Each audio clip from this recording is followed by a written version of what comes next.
What is the most disgusting thing you have ever done that you took pleasure in? My wife and I had two wonderful daughters, 13 and 10, and a pretty healthy relationship. At some point things started to appear off. She got very clingy to her phone all of a sudden, made sure to delete the save password feature on our common PC, stated having phone calls that suddenly ended when I came into the room.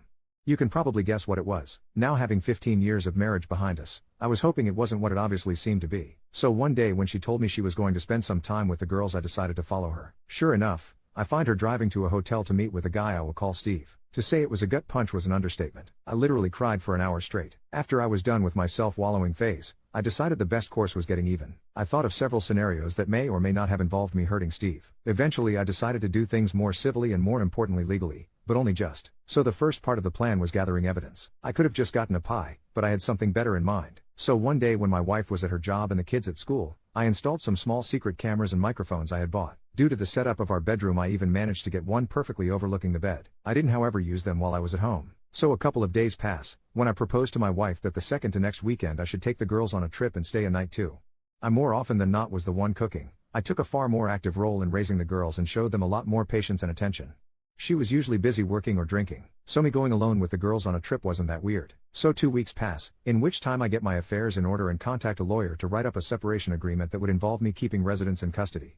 I go on the trip, try to not give anything away to the girls and wait and see if Steve and my wife fall into the trap. When I returned I checked the recordings of the weekend, and sure enough it's a 36-hour fest. When they weren't doing the deed, the dialogue was something even better. I found out that Steve had a wife, but even worse, they also talked about me. And I heard the obvious character assassination that I expected about how small my PP was, an insecurity of mine, how I didn't satisfy her, but there was some really hurtful stuff, like her telling Steve some of my deepest secrets and shameful stories that I had only told her about, just so they could have a laugh. She even told him about my dope story and how I attempted to take my life when I was 16. So at this point I didn't have any doubts on what to do. The next day when the kids left, but before my wife left, I confronted her with the video and told her that either she signs the separation agreement and leaves the house or the girls are going to receive an in-depth explanation of all the positions in which mommy cheated on daddy. I wasn't going to do that. Just to be clear, I love my daughters too much, but I put the threat there and she was too emotional to realize my bluff. She went through all the stages, denying everything, trying to bargain, threatening me, and getting angry. I let it go through all that stuff. Eventually she signed the paper and she departed that very evening after she told her goodbyes to the girls. I didn't show or tell the girls anything graphic. I was always very honest with them, which is another reason why I was always the favorite parent, so I just said that mommy had been unfaithful. The younger took some time figuring it out, but that was made up by my older getting mightily upset. She had just gotten her first boyfriend, as I'm not sure the term really applies at that age, but she knew enough of the world to get mad big time. This would be important at a would-be custody battle, as though she did for the moment agree to give over custody. I feared, and I was right to fear, that she would try and fight me for the kids.